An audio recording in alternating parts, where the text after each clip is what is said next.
Good morning, not evening. Good morning, folks, and welcome to a very special episode of South of the Cheddar Curtain. But as always, it's your boy, Devin Hine, sitting across from the table from, the man, the myth, the legend, Luke Mueller. You want to say hi to the folks, Luke? Hello, folks. Alrighty, guys. So this feels kind of similar to last year, where we were so excited last week. Season coming back, football's back. We're excited about the team. We're a little less excited the day after. Our Packers fall 23-7 in Minnesota to the Vikings. Yep. In a game that very similar to last year against the Saints, except as Aaron said, we did improve because we put up 7 points as opposed to 3. And we did not give up 38. We did not give up 38. So Progress. So that's progress. But you're going to be listening to, I'm sure, other people covering this game. We know that we're not your only source of Packers news, ESPN, NFL, whatever. Just your favorite. And you're going to have all the bullshit about the Packers look washed, they're overrated, Vikings are about to take the division. And we're here just to settle that down, give you the real breakdown, the narratives that you should listen to and shouldn't listen to, and just kind of all come and get through this together. Exactly. It's going to be a group effort going into Sunday night this week. Indeed it is. So back to the usual formula. Start on offense. Might as well, right? Offense. So I wasn't feeling great going into this game, knowing that Bakhtiari and Jenkins were both not going to be playing. Mm-hmm. Very young offensive line. And, oh my, were they ever exposed. Rodgers was sacked 4 times for 33 yards. But I feel like that stat line does not quite paint the picture bleak enough because he was beaten up. Yeah, I completely agree. I think that throughout the game, he was kind of running around for his life, and in some of those sacks, he just got demolished. I mean, that one he got sandwiched on. He stayed on the ground for a while. He was getting massaged on the sideline. He took a beating that he has not taken in a while, at least from all appearances, and I think that really kind of leads to some of the other problems we had on offense. Starting up front, because it did not look like Aaron Rodgers trusted what he was seeing and what was going on around him. Definitely. And on some of these plays, like on one of the sacks I watched last night, Rodgers is making like the first 2 guys miss. So it's not like, you can look at the offensive line and we can point to it was like one guy. In years past, we've had these performances where, someone's hurt, so you have to sub in a backup guard or tackle, and it's one guy who's just getting rocked. And you're like, okay. Once this person's back, that's an easy fix. It seemed like everybody except for Josh Myers at some point gave up immediate pressure or missed a block. Like Rodgers was, like you said, one play he got pancaked by a couple guys. Yep. But every play it seemed like they were getting multiple guys home. Yeah, and I think it really starts with that right side of the offensive line. I think the left side was fine. Obviously, JRJ went down later in the game. Zach Tom came in, but Yash, I think, was fine, right? You're going up against 2 premier pass rushers in Danielle Hunter and Zadarius Smith. So I'm not shocked that we would give up some pressure, right? But the Newman and Hansen right side was really, I think, where a lot of the problems started, right? That first sack was Zadarius Smith just walking Hansen straight back into Aaron Rodgers. He is not a starting caliber right guard or anything in the NFL. And we knew this beforehand, and this is one of these conversations where it's like, hey, we see it, a lot of the other Packer media sees it. Obviously, we're not the coaches, unfortunately, but they thought that putting Jake Hansen, exactly, that's how disgusted. I can't remember his name. They thought that putting Jake Hansen as opposed to Zach Tom was the right move.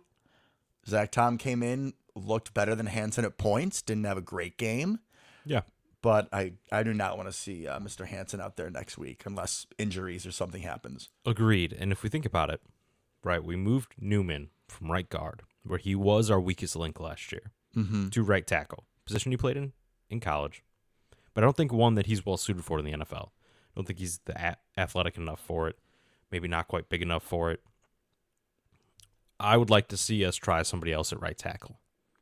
We're going to get into that. And then get Newman in or whatever and get Jake Hansen just off the field. Agreed, yeah. Really, that's the goal. Get Jake Hansen off the field. Josh Myers, Yash Nyman, they can stay. JRJ, depending on injury, what have you. But those 2 can stay. Everything else is up in the air as far as I'm concerned. Yeah, I completely agree. And if we don't have Bakhtiari and Elton Jenkins back, which at this point it seems like they will not be back for Chicago, Hmm. I want to see a different starting five. And we can kind of circle back to this when we get to the Bears preview because we did happen to bring back a certain offensive lineman to the active roster. We'll get back to it. Okay, Luke we'll will be get back excited to to talk about that one. pumped already. But we're hoping for changes, even if we don't get our top guys back. All right, so we started up front in the offensive line. Rodgers, let's go to him next, right? He get pressure in his face all day. Mm. So I have to give him a little bit of a pass. But overall, this was not one of the better games we've seen out of him. He admitted himself there were a few times where he was holding on the ball way too long. I know on one of the sacks, on a key third down in the second half, he had Randall Cobb streaking open across the middle. Granted, pressure in his face, but a read that he normally makes. Andy Herman, another member of Packers Media, he pays for the All 22. We're not quite there yet. Once we get to like 1,000 subscribers, maybe we'll get there. So he was able to see a lot more than we are, even in our film study. And according to him, there were more Packers running open than we were able to see. Granted, Rodgers running for his life. So you give him a little bit of a pass, but Rodgers missing open guys is just not something that we say a whole lot. No, I think this kind of goes back to even the game against the 49ers to end last year, right? Kind of the same thing. We had people open. That game famously had Alan Lazard wide open in the middle of the field, right? That would have continued the game. But I think similar problems when he doesn't trust the offensive line, when maybe he doesn't trust all the receivers. He's just not willing to let it loose, right? So he's not trusting his eyes and throwing to what he knows is open. I'm sure he's going to go back and watch the film and see who's open and kind of be kicking himself for all the missed opportunities. Right, Randall Cobb was open. I've heard that Christian Watson was open quite a lot, which would have been nice, right? And we'll kind of get into that receiving group. But, yeah, Rodgers just not good. And then the arm punt, very un-Rodgers-like. It felt like he was frustrated. Oh, to Cobb? Of all people, halftime? Cobb. Literally anybody else on the field, except for Cobb, would have made more sense. Cobb's not going to go win a jump ball. Well, especially that matchup. Not only is it Randall Cobb, but it's Randall Cobb against Harrison Smith, which No way. I think Harrison Smith is the Tom Brady of defense in our time because that he has to be on the wrong side of 33. He's 34, 35, and he is still an absolute dog in the back end. Oh, he's great. He's got 4 inches on Randall, and Randall's not the athlete he once was, and he was never going to win jump balls to begin with. No. Just poor decision. Poor decision. Also a little interesting on the sideline, of course, Fox is going to show anytime Rodgers is pissed off. It was just funny that that was one of the biggest emotional outbursts, considering, the Watson drop and a few other missed things, but it was like you see him, effing Cobb, and there were other parts that I'm sure I couldn't mouth read, but he was not happy with Randall after that. I'm guessing that he expected Randall to do something different. Yeah, probably come back for the ball more is my guess. Because there was no way that where that ball was thrown was going to work. So he must have expected Randall to do something else. But yeah, just bad day overall for Aaron. I did like the deep ball accuracy on the throw to Watson because that's something we saw all the time last year, right? Of the last couple of years, he would overthrow MVS every single time. It felt like. On that throw, Yeah. you know what it really looked like when you said arm punt? It was a different motion when he makes that kind of throw.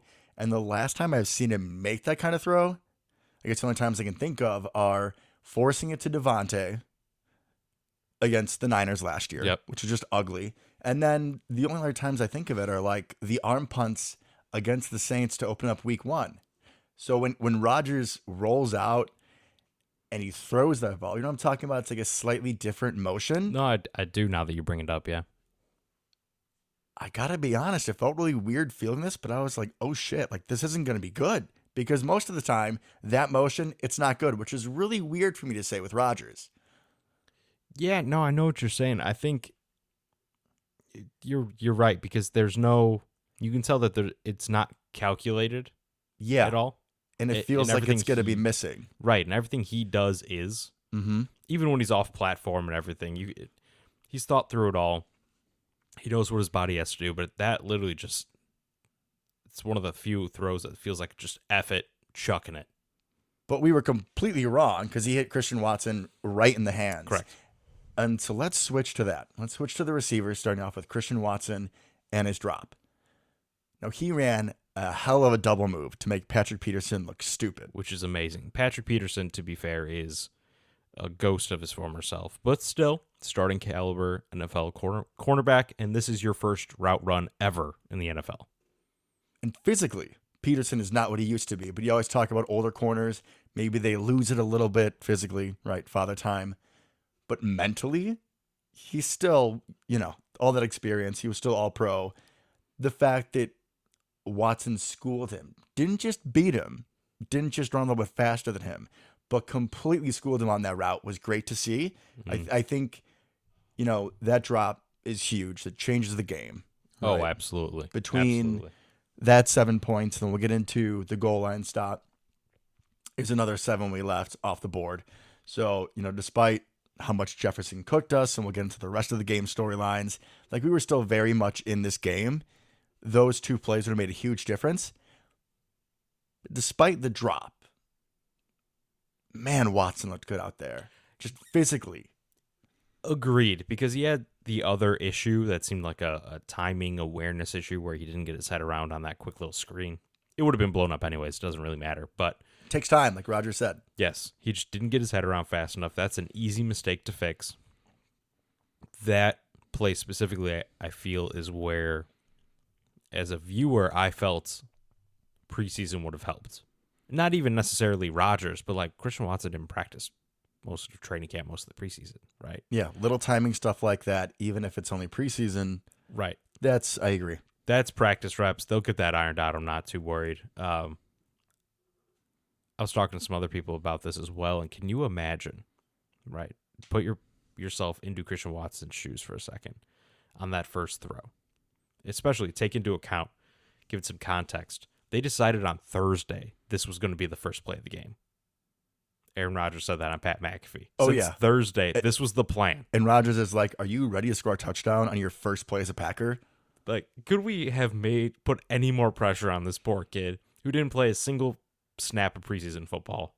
But except for the easiest part, he did it. I mean, he did the hard part. That's the good news, right? And you're lined up against Patrick Peterson, who this dude's watched growing up, right? Dude, he probably had him on his Madden teams when Watson was like 10. Exactly. And you're lined up against this guy, and the play's coming to you. That's really the only player this ball is going to. It was max protect with a 2-man route. Yes. Yeah. This ball was going to Christian Watson deep down the field. Mm-hmm.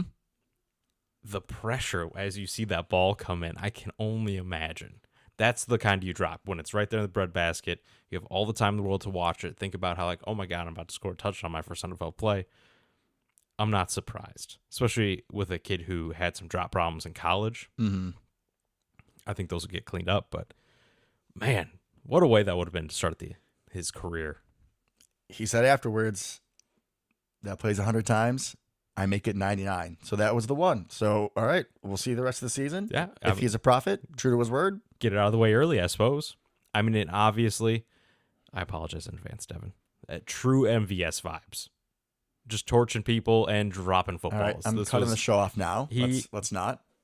We talked about in the offseason, right, that Christian Watson would walk into the MVS role.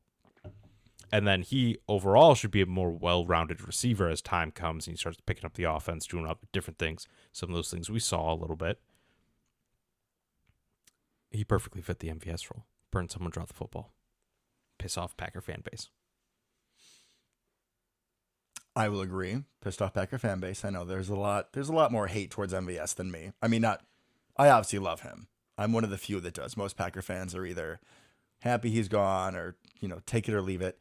I will agree on the MVS role because, there's only a sample size, but out of the guys that we saw play at receiver and from what we could see, he by far is the most upside. Without a doubt. And we're going to need him on the field just to spread it vertically. I think we saw in this game, Minnesota was able to really sit back in their zone and just let everything underneath them. Mm-hmm. You need somebody to spread the field. We talked about it with Marquez at length. Even if you're not throwing him the ball, just the threat of that deep throw, the deep attack, changes how the defense can play.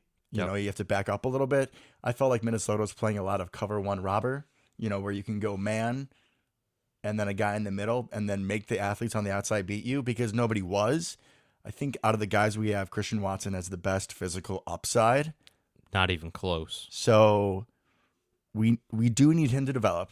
And Yes. I'm happy that he responded though. I mean, he did have another disappointing play on the quick screen that he just didn't get his head around to, but Just a timing issue there. They'll get that figured out. he had a nice carry on an end around, got 7 yards. Yep. He was blocking hard. I mean, it wasn't like he just rolled over. You know, you have a bad play, especially a young guy, a rookie. Think about his confidence. You were just talking about it. It's nice to see that he didn't just roll over and do nothing.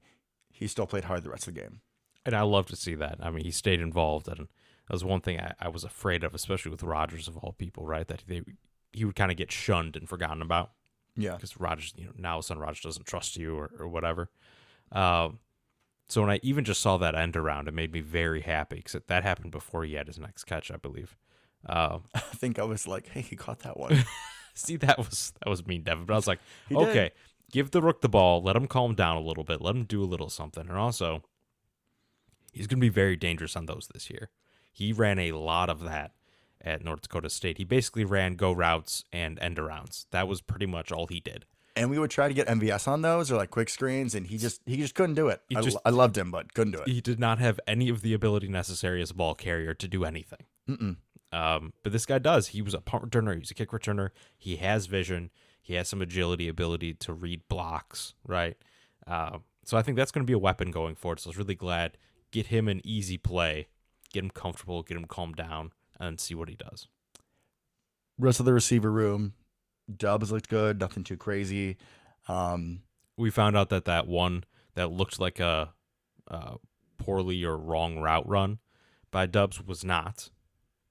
Roger said in the post-game presser that he just threw that one away. I think Harrison Smith, he said, I saw 22 coming, and I just said no. Yeah, just threw it to the left of him and missed wide on purpose. So that was nice because I was afraid that was a bad route. I'm like, oh, God, no, please don't.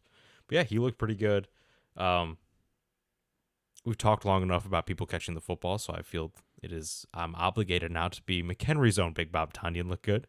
He did. Real happy to have him back. Definitely on a pitch count, but he got when he would get the ball, he looked like your guy. Yeah, he looked athletic, and that's what I was afraid of coming off of injury. Especially, he came back pretty quick from that tear, so he looked fast. He looked agile. I mean, he was never Darren Waller out there, but I mean, he looked good. He looked like he's going to be what we need him to be. Oh, for sure. But staying in the tight end room, I have two things to add. Josiah DeGuara to get a couple of catches late in garbage time when Jordan Love was in, but this man was blocking his ass off. Did you see when he took a Viking? Like to the bench? Yeah, completely. Yep. Starting on the other hash, took this guy 10 yards down the field and completely out of bounds, and then stood over him and said something about it. Love it. Which, Josiah is supposed to be, that fullback tight end hybrid. His blocking's been a little hit or miss. He's been getting better as he's developed. It's nice to see that out of him.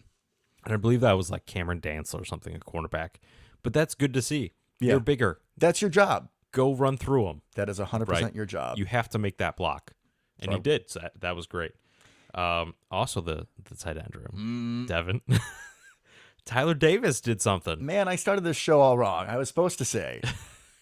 Can you imagine that if we hold Minnesota to 23 points, we have no muffed punts or other special teams snafus, and Tyler Davis does not fumble or give the team an interception? You would think we win that game. But yeah, Tyler Davis, not his fault. He had one catch, 3 yards. Heard he didn't necessarily block great, but nobody else did. So Why start there? I'm not even gonna give him any grief about that. And he's not the big dog replacement. He's the Big Bob replacement. Realistically, prototype wise, and Big Bob's not exactly known for his blocking. So not surprised. He didn't mess anything up, so good for him. Let's go back to this wide receiver room for a minute. Okay. We got a couple more people, right? We said Dubs looked good. Watson looked good. What about the other two? Juwan Winfrey was fine, right? That was kind of garbage time. He caught It the was football. nice to see Winfrey had a nice Yeah. catch. Yeah, I was like, hey, if we activated him, why wasn't he playing earlier? But, oh well. But the other two, the Other veterans. The veterans, right? I'm only worried about one of them. Randall Okay. Cobb did exactly what I expected. Not much, but caught a crucial third down. I was going to say nice third down catch, good safety blanket. He got his head around immediately, knew that ball was coming hot, Mm-hmm. caught it, fell down, boom. That's what he's going to be. He's going to catch those and touchdowns. That's all he's going to do this year. And help the young guys be reliable, know where they're going. I'm fine with that. I could easily see him having like 36 catches and 8 touchdowns type of thing. And of those 36 catches, 25 of them being third down conversions. 100%. Like, something like that. That's what he's going to be. Sammy Watkins. Sammy Watkins. All right. So Sammy Watkins only had 3 catches for 18 yards. And again, we can only see so much watching. We mentioned earlier that apparently there were guys that were more open. The Rodgers missed some open guys. I'm hoping on a few of those it was Sammy Watkins, but he didn't look overly impressive. He looked slow. He looked kind of easy to cover. And, we're talking about, who gets snaps, right? So I think he got more snaps because Lazard was out. Because obviously if Lazard is healthy, he's wide receiver 1. You put Cobb in the slot. That's another spot. Dobbs looked good. And Christian Watson, just for the vertical threat that he is, needs to be on the field. So if we do not see more out of Sammy Watkins, I'm not saying we cut him or anything, but I think he really drops down the depth chart quickly. I could easily see that happening, yeah, because everyone else kind of has a role. Yeah. Right? Except for Sammy. The one thing I saw and said, okay, maybe this is what he does, is he caught the ball we'd normally throw to Devontae, where Rodgers just, picks the ball up from center, boom, throws it out there immediately, and you expect him to kind of make a guy miss, get like 5 to 7 yards. It's a run play, essentially, when the cornerback's playing off. The only time we did that all game was to Sammy Watkins. Mm-hmm. So maybe that's his thing, is that he's the one that's kind of can see what Rodgers is seeing and knows what's going to come, and he gets those extension of the run play, kind of outside, you're by yourself, wide receiver screen things that we do. Maybe that's his thing, because he was targeted less than both rookies, which I was very shocked by. We'll see what we do against the Bears, but yeah, if he doesn't start showing up, the role is just diminished. At this point, he's almost like a lesser Cobb, because he is. I think that's someone that Rodgers trusts, although they haven't played a lot together. Like Sammy's been in the league now for feels like 20 years. Right. Rodgers respects his game, knows he's a veteran, knows he's not going to make simple mistakes. He's going to be in the right spot. So it might just turn into a Cobb-like feel, except Cobb's a third down god, but just sort of a reliable veteran, but not a whole lot of upside. Also, it should be noted that, 2 things. One, I kind of expected him to have Dubs' game, like Romeo Dubs, kind of his stat line. Yeah. That's a little bit more what I expected of Sammy Watkins. Which, for those at home, Dubs was 4 for 37. Continue. Yeah, targeted 5 times. That's kind of what I expected. Yeah. But the other part is, and we can't forget about this, especially with Allen Lazard out. Allen Lazard was not the number 1 rated blocking wide receiver last year in the NFL. It was Sammy Watkins. Oh. For run blocking. Didn't know that. Good for you, Sammy. Right? I think Lazard was like 3rd. So that's going to be crucial, I expect. Now, maybe, especially given what some stuff looked like, maybe next week, or maybe if Allen Lazard is back, maybe this is what we do, Devin. Just for a second. I know we're skipping ahead here. Don't worry. Oh, I'm good. Fire away. We run the ball every single play with those 2 as blockers, and Big Dog in there. I mean, we are getting into running backs next, and my God, those two men and Kenny Clark were the only people that really wanted to play in this game. And if you add Allen Lazard back in there with his run blocking down the field, maybe some of those 10, 12-yard runs turn into touchdowns. Yeah. Mm-hmm. So maybe I think that could be where Sammy Watkins has a big impact. But we're not going to really see that from our perspective. No, sir. All right. To running backs. Oh, my. Oh, my. A.J. Dillon, so good. Aaron Jones, both of them. And they both look so true, like the prototype that we think that they are. Aaron Jones looking explosive, like lightning out there, setting the clock back a few years. He finished with 5 rushes for 49 yards, and then out of the backfield, 3 for 27. So, nothing crazy numerically. I mean, I guess the rushing average is almost 10 yards a carry, but he looked fast. And for both him and Dillon, like they were the main way for us to move the ball both on the ground and in the air. I think it was Jones said in the second half that like it was Dillon on the ground that really got this team going and got us fired up. And we, flirted with a comeback, and Dillon's veracity and Jones too is why that was a possibility. Absolutely, right? Because we came out in the second half and they talked about in the broadcast down, kind of lacking energy, a little lethargic. They didn't like the body language. Next thing you know, A.J. Dillon comes out here and just starts pounding people, just driving piles, a little, not even little, giant wrecking ball of just full of quads out there, breaking tackles, getting us yards. And not just like on HB Dive. Some of his most impressive plays, at least for me, were lined up out wide or at receiver or catching something out of the backfield. There's a few times where like there's a guy right at the point of the catch, and you're like, okay, 2 or 3 yards, right? A.J. Dillon, he's a powerful man, but he doesn't really have a head of steam going like he would out of the backfield. A.J. don't care. AJ's still trucking somebody and making a couple, 2 guys miss and turning much. 2 into 8 or 9. Like, it was beautiful to see. And my favorite play, I think, was just because it confused me. This is something we just talked about right before the show, too, is that we had him split out wide, which we do, right? We do that with A.J. Dillon and Aaron Jones. And then he just ran a slant on the corner and caught the football. I was like, was that the play? Was that the plan all along? Let's just throw slants to A.J. Dillon. Aaron Jones, you expect that at this point, right? He has a little bit more of that skill set. But let's just chuck our 260-pound running back out there, have him run slants all day, no problem. Loved it. But when he catches it and he breaks 3 tackles and, like I said, turns 4 or 5 into 10 or 12, why not? Oh, completely agree. Completely agree. Is he just going to be like a bully at receiver too? Like, I'm okay with that. Honestly, I'm here for it. Every other member of Packers media has been saying it, so we're not going to harp on it too much. But I mean, and so did LaFleur and Rodgers. Everyone's saying it, that Aaron Jones and A.J. Dillon just did not get the ball enough.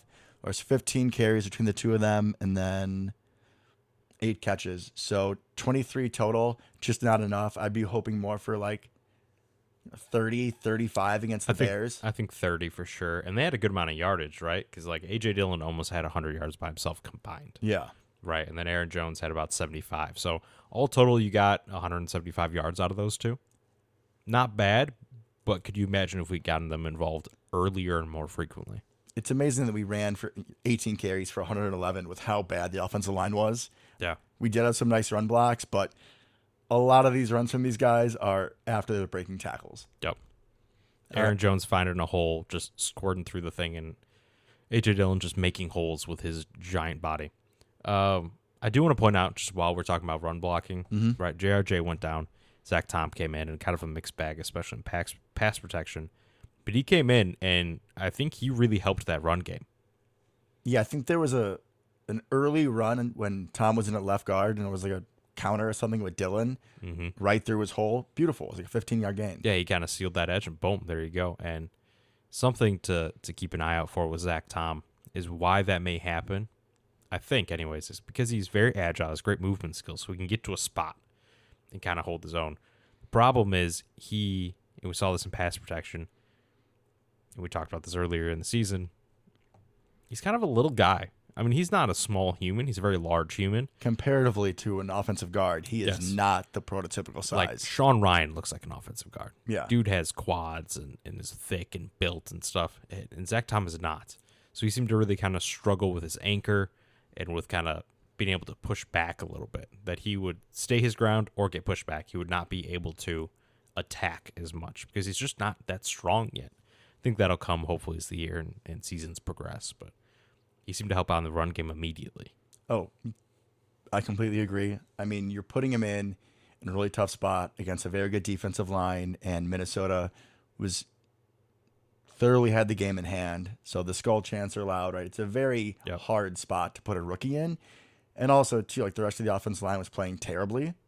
Not a great spot, but considering that, I think he did well. Like we said, struggled in pass pro a little bit. But between that and the injury front that we have, I would be very upset if Zach Tom is not on the starting 5 in Chicago, assuming Bakhtiari and Jenkins are not back. And especially if JRJ's out. Then there's if JRJ's out, he has to. But even if he's not, I mean, we can get into this later. But replace Jake Hansen. Yeah, replace Jake Hansen, please and thank you. All right, let's move to the defense. Do you mind if I monologue for a hot second? Feel free. Okay, defense. So let's just start out with the biggest part of defense from this game. Justin Jefferson. 9 catches, $184, 2 touchdowns. Made us look stupid on several plays. And I want to tackle this in a few different parts. First off, I can understand trying to mix up coverages and disguise, right? But if you're going to go man when you have Justin Jefferson on the field, why you do not have Jair across from him is beyond me. Jair said it afterwards. I'm not the one making the plays, but yeah, if I had the choice, I would want to be on the best receiver on each team, which makes sense. So, we saw Eric Stokes get cooked a few times early, which Eric Stokes is a good corner. But again, you're playing one of the top guys in the league. I think Jefferson, Jamar Chase kind of run routes almost like Devontae Adams, but they have another level of agility and quickness. So why, if you're going to go man, you do not have your best corner on him is beyond me. There was also a few snaps where we went zone, and like you had Preston Smith out there lined up on Justin Jefferson, which is just not a recipe for success. So really, really questionable game plan schematically by our defensive coordinator when you're going to be going up against, again, one of the best receivers in the NFL. And I really want to point that out, guys, because I think Jefferson's top 5, if not top 3. So this isn't going to happen every week. And what's also not going to happen every week is Adrian Amos has his worst game as a Packer. There was a lot of miscommunications in pass coverage, which I think part of it comes down to, like, there was one between Jair and Rasul on like who should switch off a receiver, which is one of the reasons that Jefferson was wide open in the second quarter. That's a mix-up that's going to happen when guys haven't played with each other a lot. You don't have that communication. But Amos got turned around, and so did Savage on a couple of these, and just looked bad. Amos is the most consistent player on our defense, maybe even the entire team outside of Rodgers. So I think that's just a fluke. That's not going to happen again. But overall, I was just a little perplexed by our plan in the secondary. Monologue over. That was wonderful, Devin. Okay, so a couple thoughts. One, I think we went zone most of the game, which actually was part of the problem. We did a lot of too deep. We did some weird stuff in the flats as well. Because I know Preston and Quay, that's kind of why Preston was out there. Preston and Quay, before he got hurt, ended up covering people in the flats a lot and that kind of thing. And so we did some interesting things in coverage. It just didn't work. Right?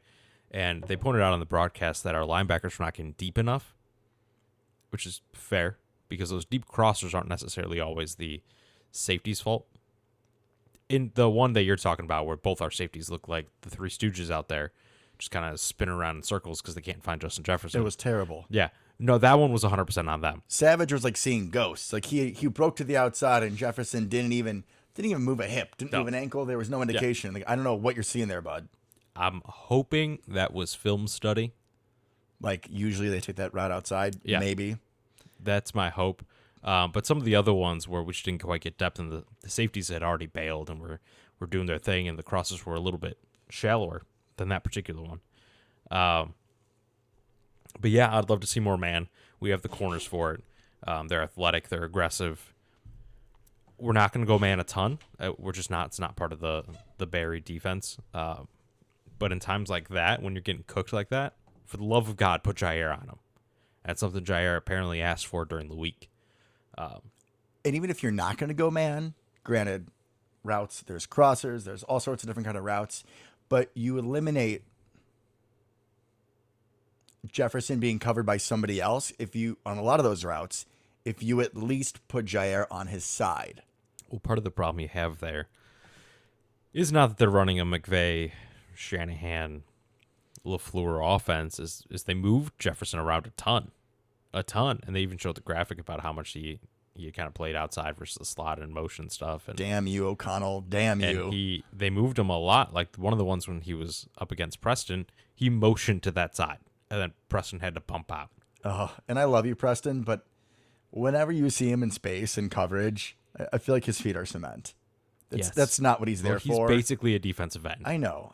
It's just, oh God, I hate to see it. I would rather see him blitz and then to just be completely in the flat, which was kind of the same result. The flat. Yeah. I do want to bring up a couple other interesting things on defense because I think a lot of the stuff that we saw will get ironed out. I'm not too concerned about it because it did improve significantly in the second half. Yeah, we did respond nicely. The first half, we did a great job in the run game, I felt. We were really holding Dalvin Cook to little to nothing in the first half. Most of his yards came in the second half. Quay Walker, tackle machine.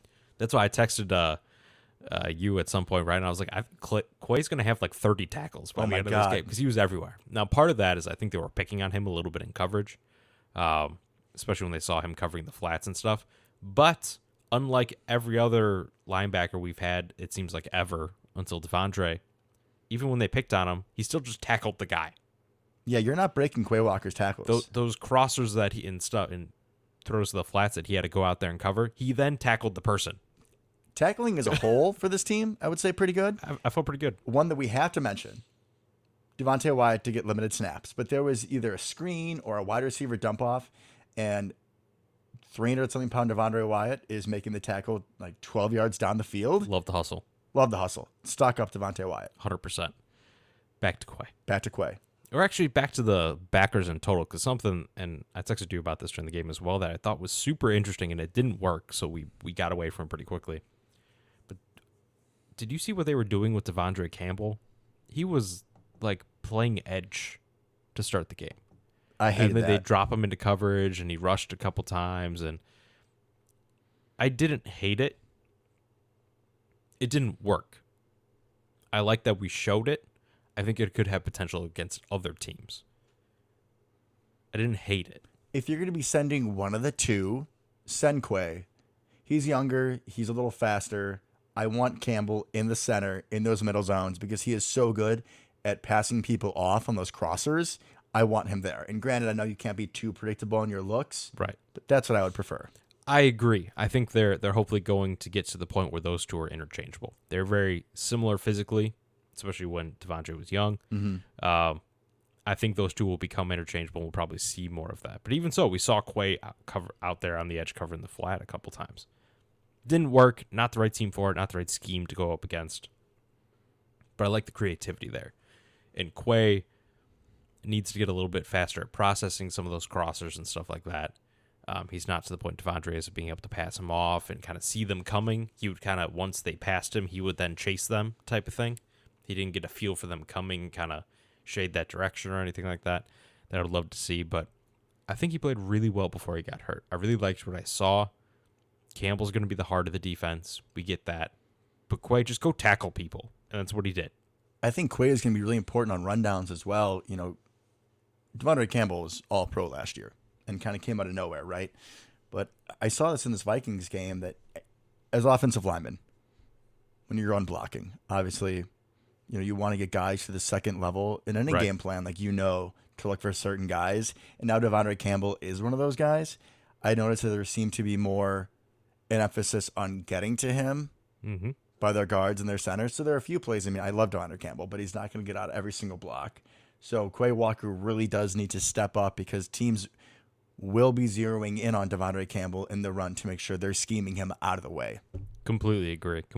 Especially in a zone run kind of offense like we run. That's very much the point. I think that's actually why Zach Tom probably did such a good job in run blocking. He's athletic enough to get to the second level. So you're 100% right. Quay has to be able to kind of shoot those gaps and get through there because he's probably, at least to start the season, could have a little less emphasis on him. But if he keeps playing like he did, I mean, I thought he looked great. Another player who I thought looked great, even if it was only for one play, Keyshawn Nixon. It was either third or fourth. I think it was probably the fourth quarter. We had a key open field tackle. It was probably like KJ Osborne or someone, but it was if he doesn't make that tackle, they get a first down, drive continues, probably 15, 20-yard gain. So real sure tackle. And then unfortunately, I think banged up his elbow. I haven't heard anything since. Have you? No. But immediately it was weird. He makes the tackle, and like 3 seconds later, he grabs his arm and he's out. I guess it was like maybe the adrenaline. I'm not quite sure. Could be. And we had some injury problems, obviously, right? Quay, we don't really know. Barnes. Well, I think Quay should be good to play for the Bears. Is I what believe it sounds so. like. So yeah, so Quay messed up his shoulder. Hopefully playing for the Bears against the playing for the Bears. Ugh. Never. Playing against the Bears this Monday, Sunday night. Chris Barnes. Ooh, when he went down, I was hurting. Me too. I was hurting. I love me some Chris Barnes. We love Chris Barnes here. Chris Barnes, hope you listen to the show, buddy. We love you. Thankfully, Chris Barnes. And if you don't, you have some time to catch up now. Sorry. So Chris Barnes was down the field. He had to be carted off. He had the air cast, which is never a good sign. I was like, all right, well, goodbye, Chris Barnes. Sounds like he avoided major injury, but he will be out for a few weeks. So we did put him on the IR, which I believe is Yeah, minimum 4. 4 or 6 weeks. So thankfully, we do have depth of the position. Sad to see him go, but again, the drop off is less than it would have been if Ty Summers was still around. It did get a little rough there for a minute though, because he only came in because Quay was gone. But if assuming we have Quay, I assume we'll also find a fourth inside backer for a game day roster Sunday night. But Probably we'll see. Ray Wilborn is my guess. Probably. Yeah, if Quay's back, then I'm not as worried. But if it's just Campbell and McStuffy, not feeling great about that. For those listening, his actual name is Isaiah McDuffie. Yeah, but with how he fills the run gap, he is Isaiah McStuffy, and I will never call him by his former name ever again. Fair enough. How'd you feel about the pass rush? Real quick, and then we can move on. Okay. Chicago. How many sacks do we even have? Let me look One. it up. We had one. So we had one sack, but we had like 6 hurries, and there were a couple of plays. I think we had like 5 hits as well. Oh, no, we had like 6 hits. Because I felt like we got pressure, we just didn't get home a lot. We got there. I know that Dean Lowry had a beautiful pressure in the first quarter. Just did. knifed right through. Untouchable. And there were a few plays, too, where we definitely affected the throw. One of them, like Jefferson, just went up and got. Like, there were a few times where you kind of think those are usually picks with how the ball was coming out. Kind of just fluky, lucky plays for the Vikings that they weren't. So would you like to see the pass rush do more? Of course.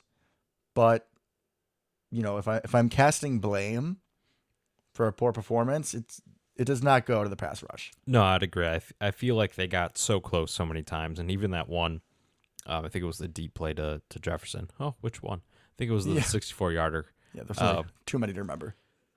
Kirk, and I think maybe part of what happened with the safeties on that one is they saw him kind of have to scramble and then come up in the pocket a lot, and he was almost to the line of scrimmage. But that was because we collapsed the pocket on that play. Mm-hmm. He had to escape, and then he launched it.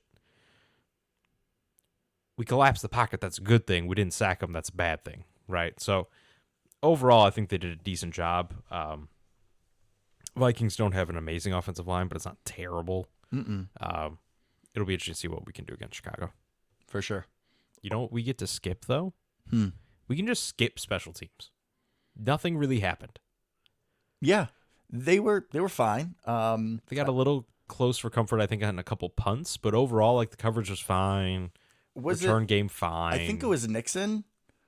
Like in the third quarter before he went down, he had a beautiful, like as the gunner on the punt, hit the guy right away. And unfortunately didn't bring him down, but like hit him, stood him up, slowed him down for like 3 seconds. And the rest of the boys came and cleaned up. But yeah, special teams, it feels weird. We just don't have to talk about it. Yeah. And they have a really good kick returner as well. Jalen Rager. No, actually, now they have really good Rager's punt the punt returner, yeah. They're like third string running back who's crazy fast. Let me see if I can find it. Oh, yeah. Oh, Kenny. Nope. No, I'm not going to try. Nope. His first name is Kenny. His last name begins with an N. I'm not even. Yeah, he was great last year. Young and super fast. So the fact that nothing really bad happened, take it. Let's move on. All right. On to next week. Okay. So our Green Bay Packers will be facing the 1-0 Chicago Bears. But sometimes, folks, numbers, games lie. The Bears, quote-unquote, beat the 49ers at 19-10. Lucas and I both watched this game. And I got to say, it was not a very impressive look by the Bears. It kind of just sucked to watch in general as a fan of football. Oh, yeah. I think it was the ugliest first half of football I've seen. There was a stat that the Bears did not complete a pass to a receiver or a tight end in the first half. I think Fields was like 3 of 8 at that point, with all of his completions being running back screens. Yeah, it was like 3 of 8 or 9 for like 17 yards. Oh, man, it was rough to watch. They couldn't run the ball. Their offense looked horrible in the first half.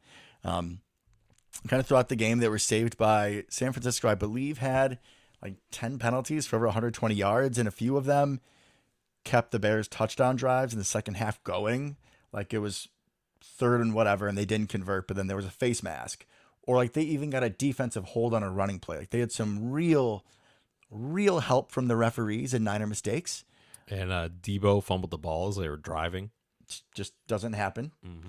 And then offensively for the Bears, Fields finished 8 of 17 for 121 and 2 touchdowns. So both these touchdown plays, the first one, he hits Dante Pettis, my Dante apologies.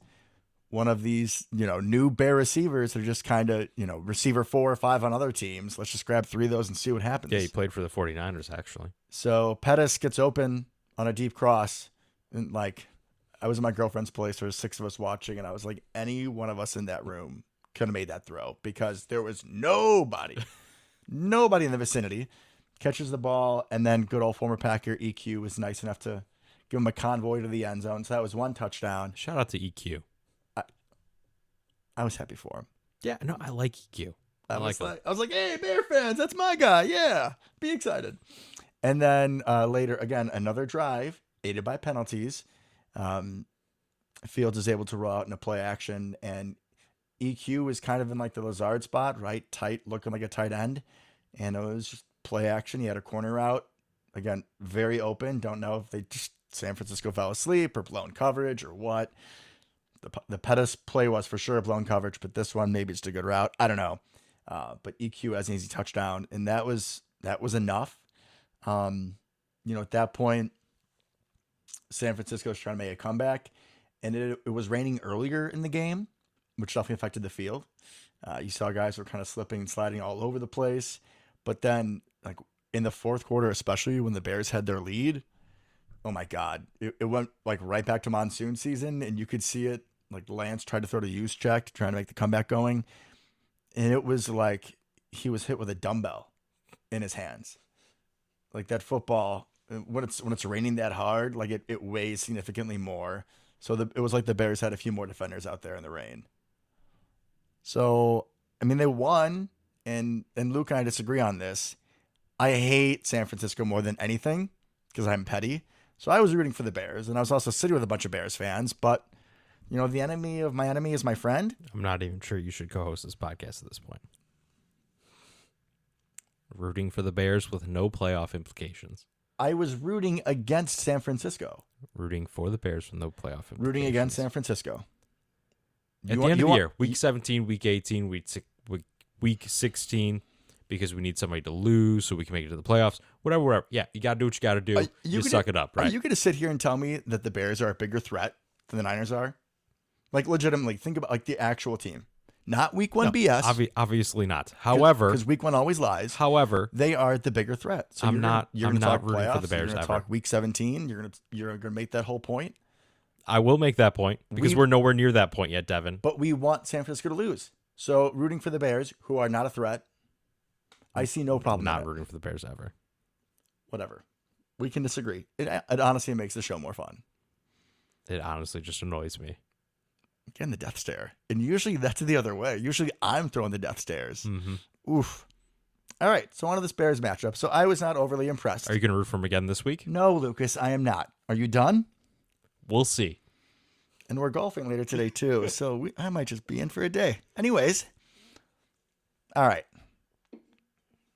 Especially after last week, I was reminded that I am never again saying I expect the Packers to win. We're not doing any more score predictions because every time I think we're going to win, we never do. So we're just not doing that ever again because obviously not only do all the Packer players and coaches listen to our show, except for Joe Barry, unfortunately, we're just not doing that anymore. Okay. Because we affect the score. Obviously, it's us. That being said, I wasn't overly impressed with the Bears. I really wasn't. Fields didn't look ready. I mean, the man shows like he has some heart, but just he's missing some reads.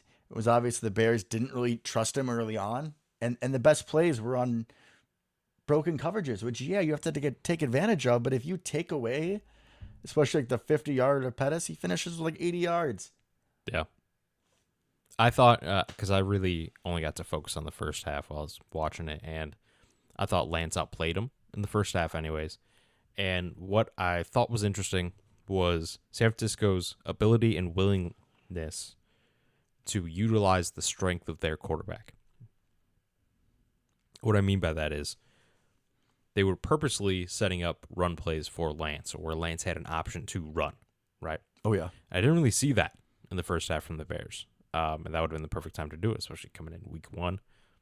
All of his scrambles and when he got to use his athleticism, speaking of Fields now, was unscripted, right? Which is an ability he has without a doubt and is one to utilize. However, when your run game's not working, when your offense is slowing down as a whole and bogging down, they didn't try to use Justin Fields' biggest strength to help calm him down, get him settled. They didn't do any of that, which I think is a real miss on their part, but makes me worried about this upcoming game, that they may unleash some of that on us. And you did see his running potential because this man was running for his life. I mean, this Bears offensive line, I don't know if they had injuries. Obviously we don't follow the Bears, right? We're north of the Cheddar Curtain, south of the Cheddar Curtain. The look I just got. But we care about. All right, north. folks, I'm going to finish this episode solo at this point. Anyways. Yes, if we talked about the Bears, Devin, and we lived in Wisconsin, the show would be called North of the Cheddar Curtain. But neither of those things are true. Or are they? Oh my God. I feel attacked. Anyways. Yeah, that Bears offensive line did not look good. So Fields was running for his life. If I was the Bears coach, I would definitely scheme up, like you said, more designed runs for Fields, get him in a rhythm. Or at least some RPOs where it's an option to pull it, something like that. They made some comparisons. I've heard that this Bears offense kind of felt like the Mitch offense. So we'll see. No. But they said the good Mitch offense. Good Mitch offense. Okay. So I hope not.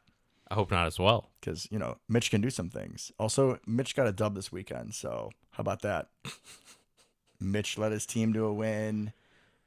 Threw more touchdowns than interceptions. I'm just going to leave that there. I feel like Devin is literally trying to root for every other team besides the one we have a show about.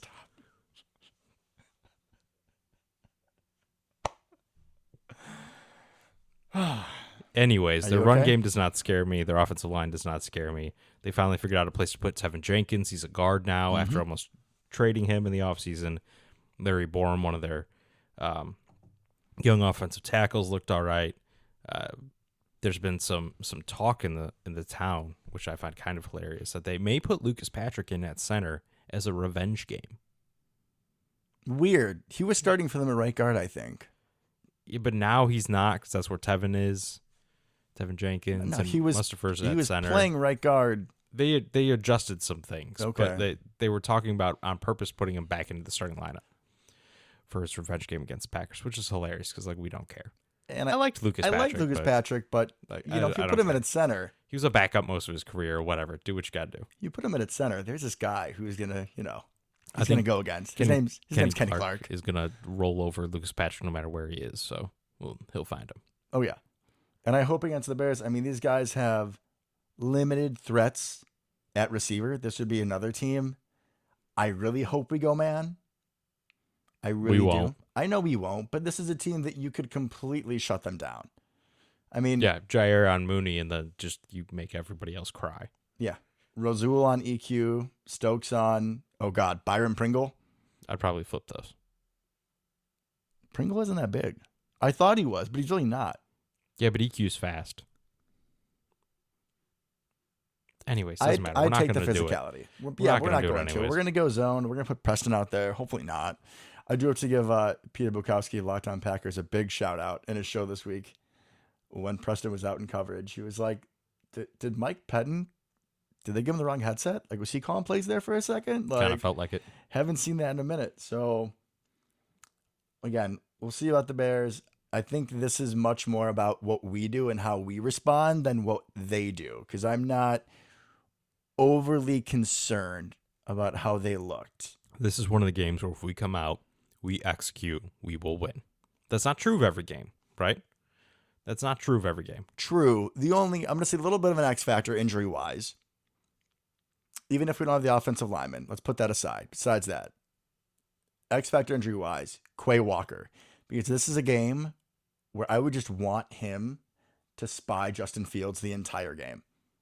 Or at least have the option, because it's going to be a lot of Devondre Campbell probably doing that. Even if Quay's there. But. Yeah. Either one. Just one of you watch him, please. His legs, his mobility is the way that this Bears team can hurt us. Montgomery is nice, but I think that the deficits they have in the offensive line and the dogs that we have, I think we'll be able to shut that down. I think so too. And then we'll see if the offensive line, they decide to block people, secondary decides to communicate. I think we should be okay.